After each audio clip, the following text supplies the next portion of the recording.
Edison once said, I have not failed, I have just found 10,000 ways that won't work. Hello, everyone, and welcome to Nerdy Optometrist, a podcast channel for all things optometry. This is your host, Upti Vora. Our guest for today is an inventor and a scientist who have done immense work in the field of research. I am so happy to welcome our guest for today, Dr. Ravi Bakaraju. He is an associate professor and the founder and chairman of nthalmic group of companies. Ravi is an accomplished translational researcher who is a lead inventor on several grant patents and active patents application around novel lens designs and concepts spanning myopia control technology, presbyopia, astigmatism, and other vision correction platforms. The research and development team led by Ravi has developed innovative vision correction products that have translated into multiple commercial licenses. Ravi's outstanding scientific achievements, leadership, and innovationary thinking led his path into the creation of nthalmic. He is a recipient of numerous international awards. Some notable ones include American Optometric Foundation's William Isel Fellowship in 2009, the runner-up for 3M Eureka Prize for Emerging Leader in Science in 2014, Australia, the prestigious Erwin M. and Beatrice Borish Outstanding Young Scientist Award from the American Academy of Optometry in 2015. That's the year when I actually met him and I was actually cheering in the audience while he was receiving that award. And an outstanding achiever recognition from L.V. Prasad Eye Institute Alumnus India in 2016. It's such an honor to have you on this podcast and a warm welcome, Ravi. Thank you so much, Upti. That was so kind note. I'm really thankful for the opportunity that you gave me on your podcast. I've been following your work, and I really appreciate what you do for the optometry community. And I wish you all the best. Thank you so much, Ravi. Now, your career, the entire trajectory is so amazing. I don't know where to start, but I'm going to start from the very beginning. My favorite question: how did you bump into optometry? This is basically going to be a very interesting one to share with. So my introduction to the field of optometry can wholly be accounted to serendipity. I actually, like many other Indian students, aspired to get into the Indian Institute of Technologies Mm-hmm. and nosedive, not once but twice. And sometime in late 2001, I think, a brochure was brought to my attention that disclosed information about an optics and vision science program, which was offered by BITS Pilani Mm-hmm. in conjunction with LVPI. I thought that it would lead me into the field of optical physics, and I was really hoping to amalgamate it with some mathematics-based fun. However, after commencement of the course, I soon realized that the program involved heavy-duty biology, physiology, and clinical sciences with very little optical physics components in it. Right. Having said that, within no time, I fell in love with the curriculum. I started streamlining my efforts and I set myself a platform on ophthalmic biophysics, which is a blend of optical physics that I love and ophthalmic clinical sciences that the program offered. So I thought I landed in a perfect place, but it was not planned whatsoever. It was just serendipity, as I said. Right. It's so funny. I was choosing a field in medicine so that I don't have to deal with math. That was my idea of getting into anything medicine, which is biology, but no math or no calculations at all. I was just hoping to only do physics there, but I don't know. I just basically was bombarded with anatomy and biology, and that's where I met Nisha because she helped me out in anatomy and physiology because I was like I couldn't understand any of that stuff. But well, I do agree. Optometry is such an amazing profession, and it literally lets you choose from its umbrella of various options to go on, and get the best of what you like or what you're passionate about, and put it in the field. So that's the beauty of optometry as a profession overall. Absolutely agree with you, Ukti. So currently you are an entrepreneur, but your journey definitely is very, very interesting from being, as you mentioned, where you started not hoping to be in optometry, but you bumped into it. And then I want to know what happened from there till your journey in Australia to starting your company. How was that roadmap like? Yeah, sure. Let's talk about it. I guess so. So going back, I would say rewinding the clock to 2006. So soon after graduation, I moved to Sydney, Mm-hmm. Australia, to pursue my PhD at the University of New South Wales, Sydney, and Mm-hmm. to work on my dissertation. The topic was advanced optical modeling of presbyopic contact lenses using schematic eyes. Mm-hmm. It was a 4 year journey. Met, a lot of good people. My mentors, Professor Ehrman and Professor Eric Papas, basically took me on, and they taught me so many things. As I said, I've always been grateful to them, and I continue to be grateful to them because I think they set up a platform for me to basically stand up on my own feet. One of my dissertation highlights was the genesis of extended depth of focus using higher order aberration techniques. This was first Mm-hmm. published in the chapter 7 of my PhD thesis in September 2010, and this seminal research work spurred advanced contact lens products that are currently sold around the world by renowned manufacturers for presbyopia and myopia management applications. So, with deep humility, I can Wow. actually basically say that I take pride that my work, 4 years of work, basically transformed into various products that are sold around the world. So, yeah, I guess credit goes to obviously all the hard work that went in, and primarily uh, to my supervisors, because I think without them it would have been very hard for me to basically pull that off. But yeah, that's basically from 2006 to 2010. So following my PhD, I started my full-time employment as a optics and vision scientist. So that was my first full-time job at Brian Holden Mm-hmm. in October Mm-hmm. 2010. Between 2010 and 2017, I was very fortunate to actually work with very closely with Professor Holden until he passed away in 2015. And even Right. after his passing, I was very fortunate to be given numerous opportunities to lead various projects. And again, with deep humility, I can say that I was able to rise to every occasion. Mm-hmm. With the support of my great mentors and colleagues, by late 2017, I moved up the ranks quite quickly, and I was heading the entire R&D division at the institute.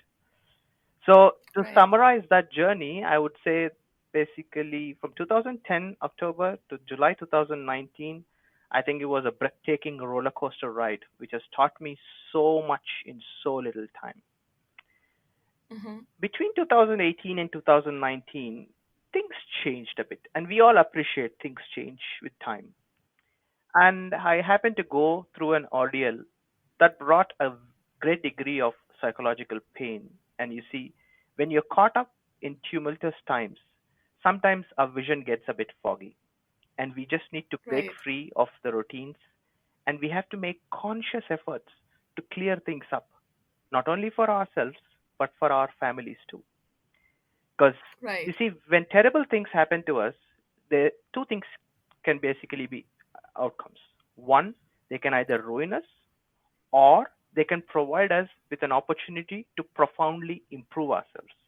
It really depends on how we handle the situation that's thrown at us. I took those moments of pain as an opportunity to reflect. And one of my gurus, Ray Dalio, rightly says, pain plus reflection equals to progress. So in middle of 2019, I decided it was time to say goodbye to my old colleagues, which brought me Mm-hmm. to a junction where I had to decide which way to go. There was a significant career fork ahead of me. I had two options: either play it safe and look for a job either in academia or industry, or take a Mm-hmm. plunge and build everything from scratch.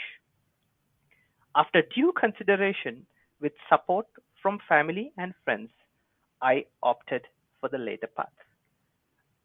I was Right. very fortunate to have unconditional support from three of my long standing colleagues who joined. my mission as co-founders of the company, which obviously made things much easier to navigate. Well, the rest is past. In just over a year, Okay. we are a family of 12 and we are counting. we, we definitely want to dig deeper into this your company and the journey there, but I have one question about the fantastic journey and the way you have shared it. I feel I already have so many learnings within that one answer. I usually ask for a takeaway message at the end, but I feel this conversation will have tons of learnings as with each of your answers that you share. So, talking about, you said that you moved to Australia to do your PhD. Did you have a clarity that, okay, after I do this, I want to do PhD, or were you struggling? Because majority of my listeners are students, and I do feel they do struggle. What should I do? Should I just do PhD because everybody is doing it, or that sounds fancy? How did you make that decision? Well, to be very honest, that decision was made in pretty much the second year of optometry. So you can Uh probably huh. ask any of my classmates. I had my clear roadmap. So setting up an ophthalmic biophysics center, working towards that, pretty much was established in my head. I just didn't plan it to be in 2019. I just said, well, this is basically what the outcome would be. Right. But taking a step back, and answering your questions about PhD, it's again the passion for research. You see, always had passion for research, and again, any of my classmates back in Hyderabad would vouch for that basically, and endorse that without even a blink, because I've always said to them, look, that's where I'm going to go research. That's where I'm going to research. And in fact, Right. I've planned to actually go to the States, to be very honest. But then I was in a dilemma, like, I have to go through this GRE episode, or I don't have time. I'm gonna just directly jump in, and without. So I finished my bachelor's in August 2006, and 15th of Mm-hmm. September 2006 I started my PhD. And and Wow. and a fun fact, well, fun fact, I shouldn't say fun fact, but I think an interesting fact to share is that I got my scholarship um, provisionally approved without actually finishing my degree. And the credit really goes to Professor Fiona Stapleton.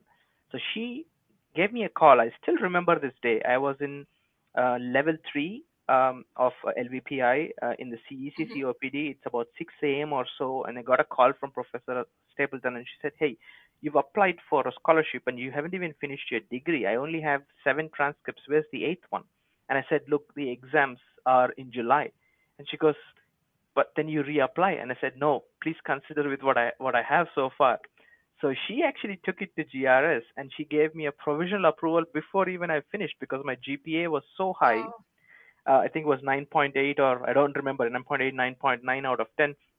And they said, you know what, in the last semester, if you basically come back in flying colors, we get you a scholarship. So it was a provisional offer. And I'm really grateful for the help that she's basically offered at the times of need. And she's done that many times to many individuals. So you see, when that's a message where you can clearly see that when people grow and have a standing, I think they gain even more respect by Right. helping others. And I think she's a Absolutely.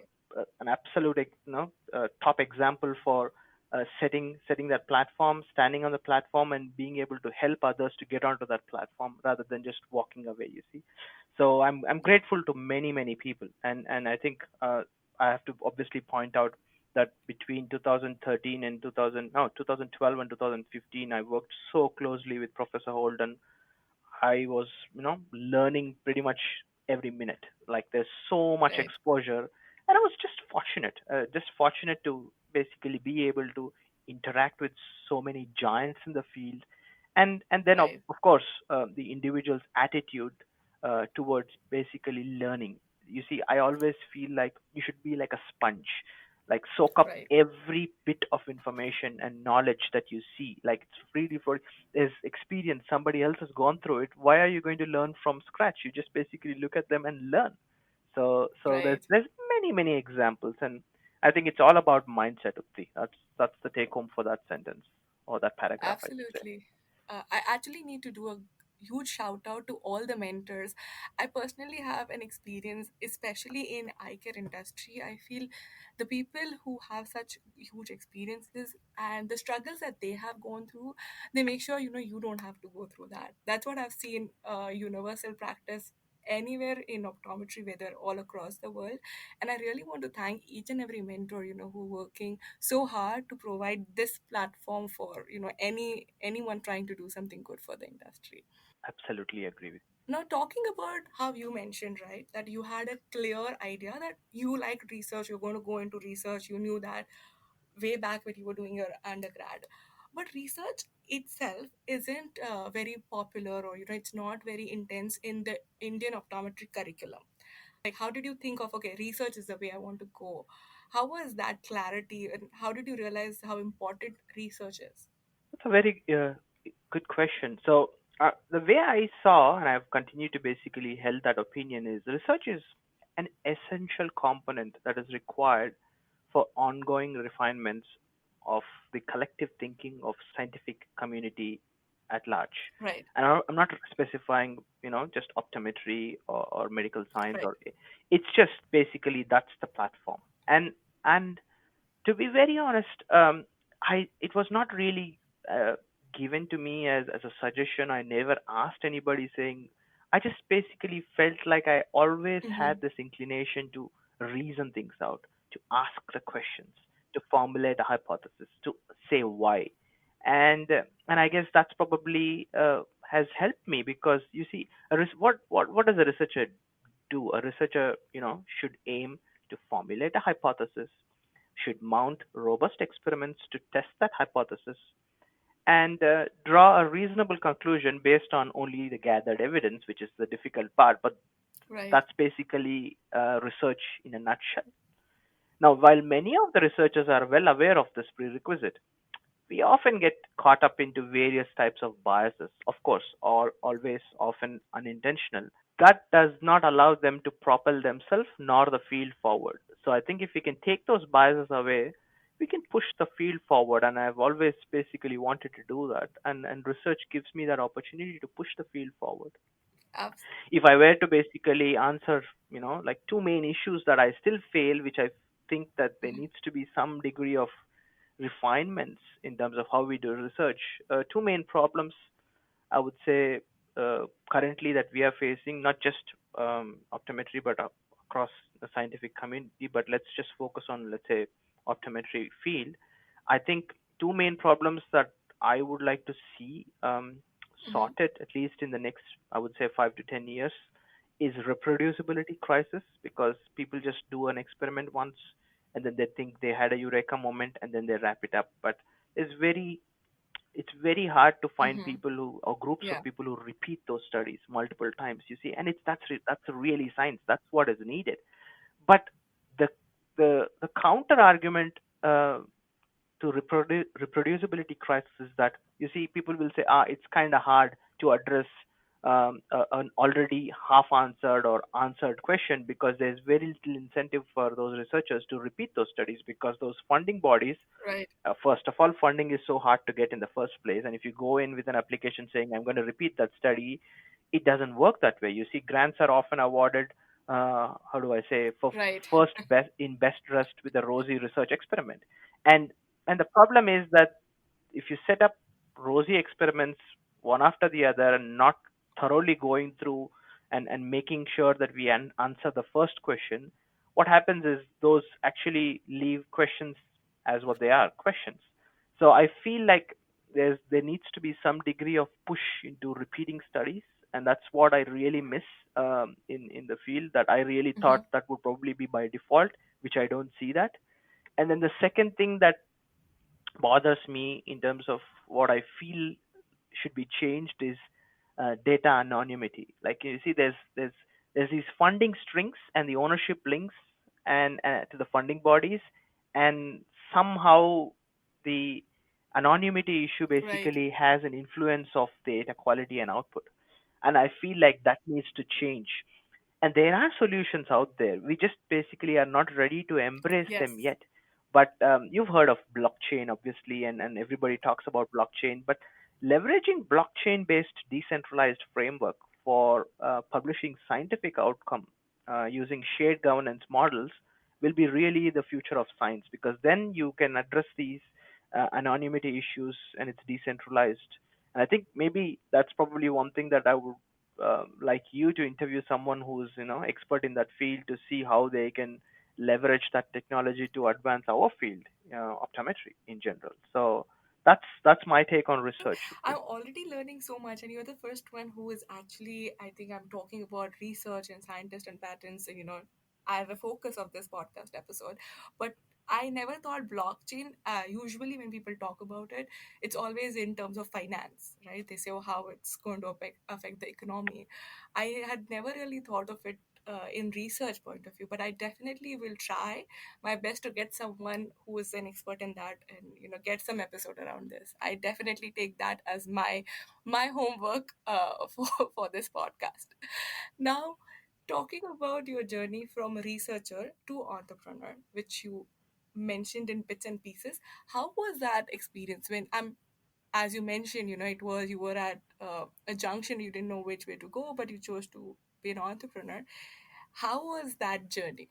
So, as I've said, I think in answering one of the questions, establishing an ophthalmic biophysics center of excellence has been a Right, long time dream. In fact, like you can pretty much ask when in most of my friends endorse that, yeah, you've said this for 18 years now, or 17 years to be precise, or 18 years to be precise, because the seed right, was already sowed, and it links back to the first or the second year of my career in optometry, because I always wanted to. I just never planned it to right. be in 2019. So the way I see it is the employment ride from a postdoctoral researcher to head of R&D in the span of, let's say, 7 8 years. It was a necessary Mm-hmm. crash course detour which was exercised only to equip myself with necessary skills and Go. relationships to Yeah. do a better job. You see, starting everything from scratch is already daunting, and then you don't have enough um, arrows in your quiver. That's not going to basically win you the game, right? So I think I went out to collect my arrows and I stacked them up in a quiver, and that really one of the key things that basically transformed my thinking, I guess, in the learning process is I learned that good, capable people and good culture are two essential ingredients required to build an organization, whether it's a startup or whether it's a huge organization. And losing any one of those ingredients can literally amount to the Right. organization's demise. Right. That's how I see it. So the key part of being a leader or being an entrepreneur, I thought, was to be able to connect well Right. with your people, because you see, trust is everything in any relationship, and sometimes people don't give it so much consideration or due thought, but we spend a lot of awake hours Oh, at work yes. than at home, and we forget to weigh the element of Right. trust at work. You see, trust is everything. You Because when you have people and those people can pick you when you fall, they can give you their back, you don't have fear. You can go run and chase the things that you want to run. And that is basically what has helped us, because we've formed a team now, and the team, it's almost like talking to yourself in a mirror, and that's what really makes things have momentum. And you see, Right. momentum is your friend, and you don't want to lose momentum. So from a researcher to entrepreneur, I would say that's basically what I would like to share with your audience. That's wonderful. Is you're just extending your family.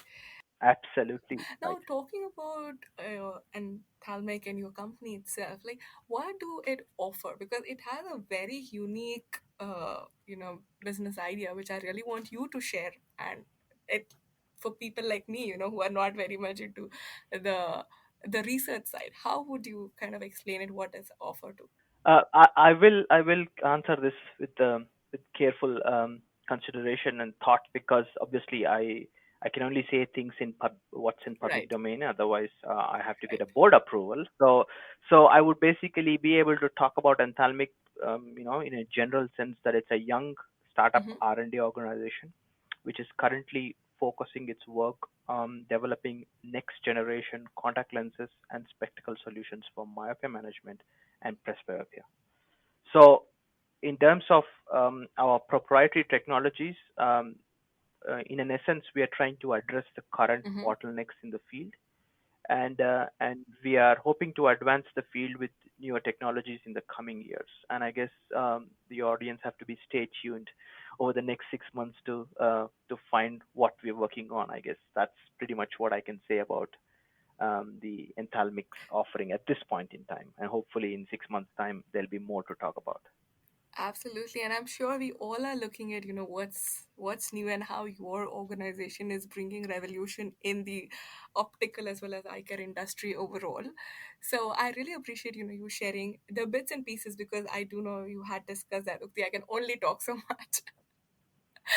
But talking about one big essence of what Enthalmic is working on is, that you have tons of patents that you are filing.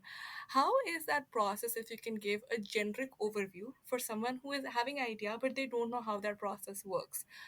Absolutely, I'm happy to do so. However, before answering that question, it is important to make one disclaimer that I am obviously not a patent attorney, and therefore I would not be in a position to provide professional advice on that topic. But I'm very happy to share my own experience with that process in general, and more importantly, how I approach that process. So you see, patent is a legally enforceable right for a device or a method. So that's just pretty much what it is. Mm-hmm. And there are three essential requirements for a patent application to be successful. So it should be novel, in other words, it should be inventive or innovative. Mm-hmm. There should be a utility factor, it should be useful for something. Mm-hmm. And the third is it shouldn't be obvious. So if this is pretty much the checklist, so novelty factor, utility factor, and not obvious factor. And once we pass through these checklists, of course, you effectively end up having a monopoly. So if and when granted, a patent Mm-hmm. will offer a monopoly, which basically means it offers the patent holder exclusive commercial rights to that invention. Conventionally speaking, it's usually for a 20-year tenure. That's called a standard patent. Mm-hmm. And for utility and innovation patents, it's between 8 and 10 years. There are shorter lifespans. And for pharma industry, usually it is about 25 years. That really doesn't apply to our field much, but that's Mm-hmm. extended because usually the amount of research that is needed to actually reduce the idea to practice in pharma and running clinical trials, it's usually a lengthy process. It can sometimes takes Right. 20 years. And then when they finish all of the work, they pump in so much cash into it, and when they wanted to monopolize, it's going to be open for public. So usually for pharma, they get another 5 years. Got it. So answer your question about your like if your audience, anyone has developed a new device or a method, and they may want to consider patenting to obtain those commercial rights to monopolize that idea. I would offer a couple of points for them to consider Mm-hmm. to facilitate that thought process. You see, so the first and the foremost that we often do is we should always weigh the commercial returns. If make sure that the commercial returns outweigh the time, effort, and the cash that is required to obtain and maintain a patent, because Mm-hmm. you need to do that balancing act. And it's Right. obviously not easy because at the start, when we come up with an idea, it's very hard to know what the value of it unless you pretty much you can see from A to Z. But Right. there are processes in place, for example, something called a provisional application. See, Mm-hmm. provisional application does not basically, it does not break the bank. So it's an inexpensive way to buy some time on your idea. So you lodge an application with your idea, and you get about 12-month period to decide whether you want to advance that patent or abandon that patent. So that's Right. one approach. So when people are in this junction where they can't decide whether commercial returns outweigh the time, effort, and cash required, they can try and delay this process by about 12 months without incurring significant costs. Mm-hmm.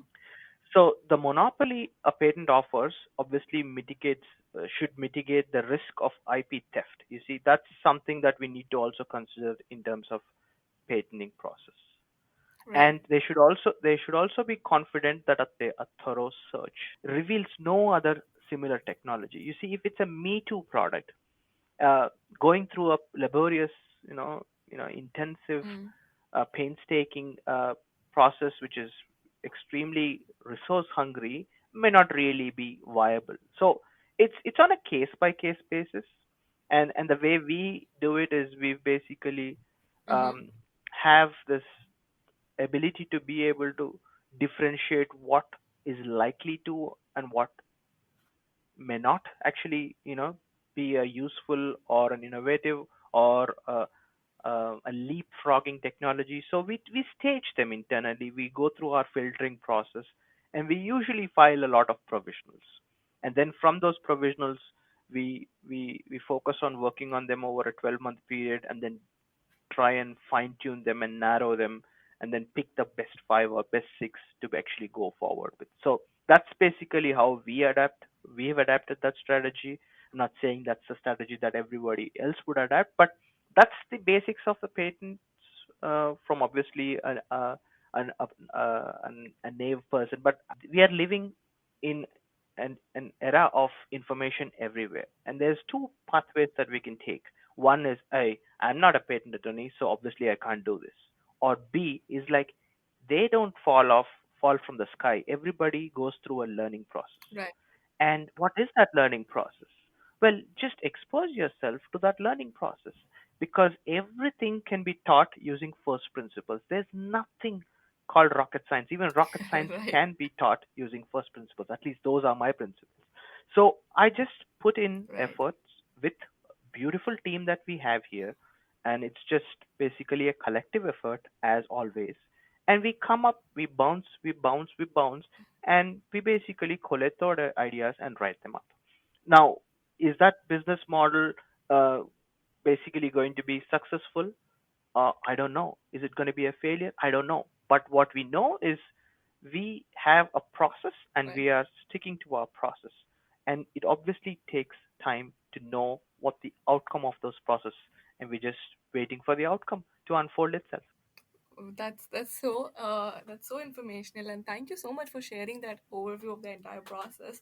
I do feel that this is definitely a very informational piece that you shared about the entire process, and thanks for the disclaimer. But I definitely do agree that people do have ideas bouncing around, but this idea of going through the provisional and then utility, what is the checklist, what you need to think, whether it is even a paintable idea to begin with. I think that's very important for us to vet it out. And thanks for sharing that entire process that you have been successfully able to implement it. Now, talking about your journey, I'm definitely as amazing at it as it is. It would not have been without any hurdles. If you had to pick up or share any major hurdles during your journey, what would that be? Sure.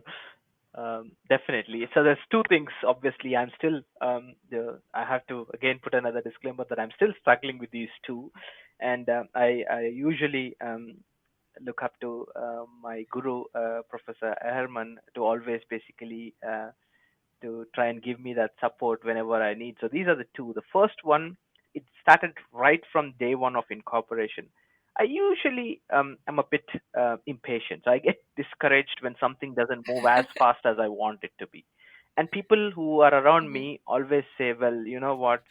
The way you want it to move, I don't think it can. And I say, no, we can't say no, we can't say can't. We have to move it fast. So so over a period of time, I've started appreciating that good things actually take time, especially when we're building things from scratch. So keeping calm and being patient, I should say, is something that I'm still struggling with, because it's just not my personality. But I think I'm going to make it my virtue, and hopefully that's something that I'll improve on myself. But the second thing is time management. It links to the The fact, Mm-hmm. about the ideas and the patenting process that we just discussed.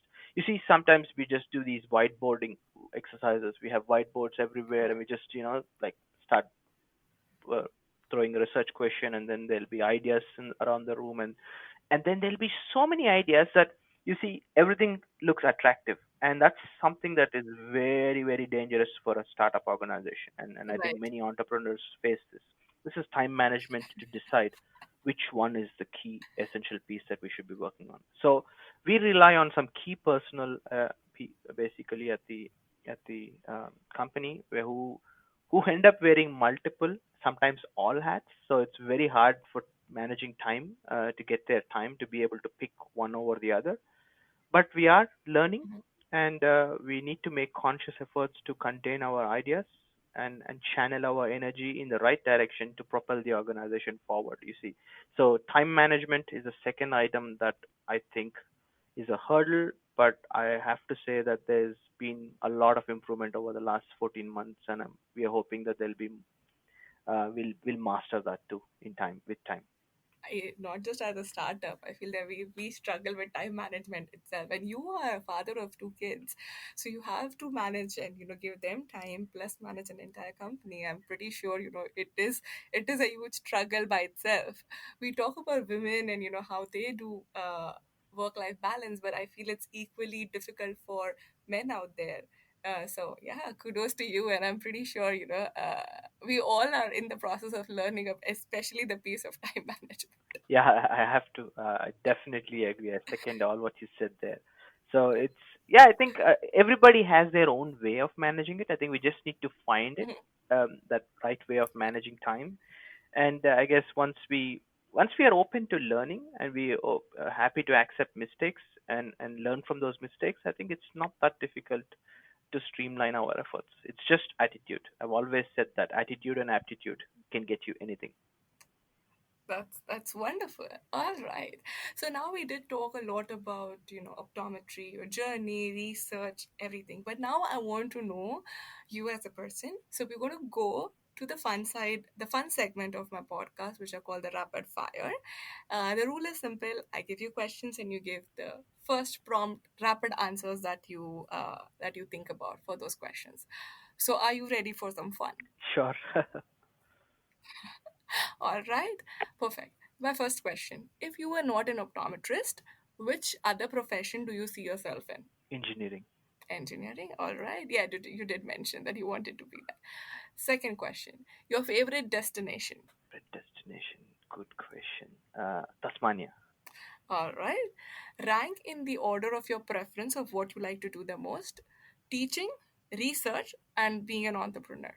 Research, entrepreneur, and teaching. Perfect.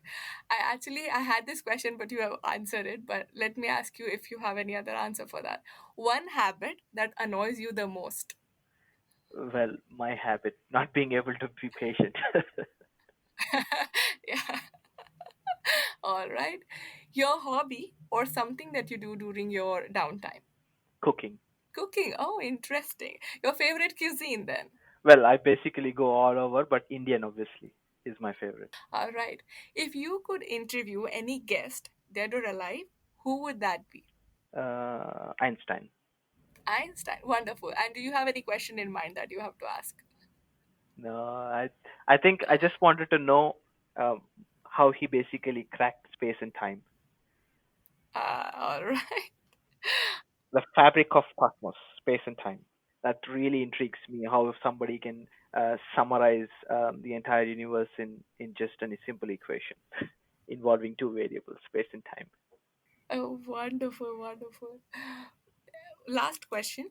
If there's one thing you would like to change or add in optometry curriculum, what would that be?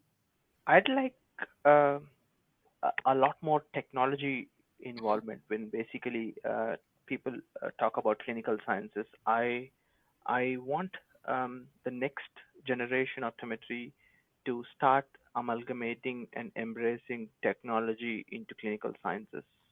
So that's something that is not taught there. Right. The people think that people think, well, most of us basically were taught those are the principles that the era we grew up in.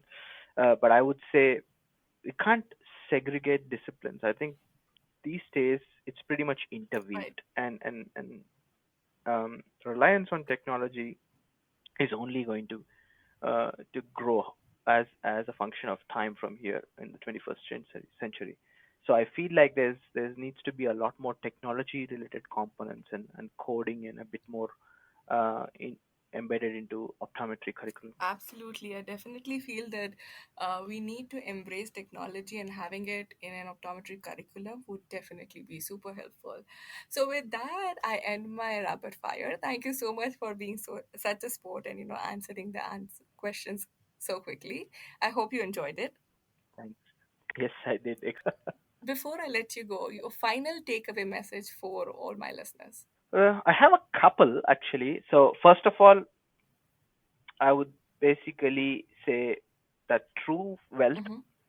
is time and freedom, and and I think set goals, chase them, identify and Mm-hmm. diagnose problems if you encounter one or two, use learnings and redesign those goals, and continue chasing those goals and repeat if required.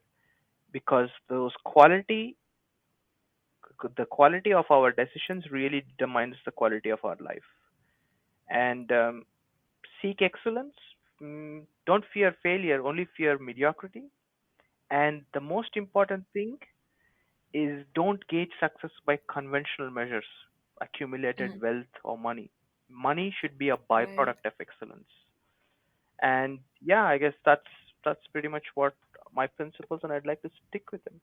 Awesome, awesome. Thank you so much for such an amazing episode. I definitely have tons and tons of learning myself. Thank you so much once again, Ravi. I really appreciate you coming on this episode. Thank you, Upti. Thank you very much for having me on your show.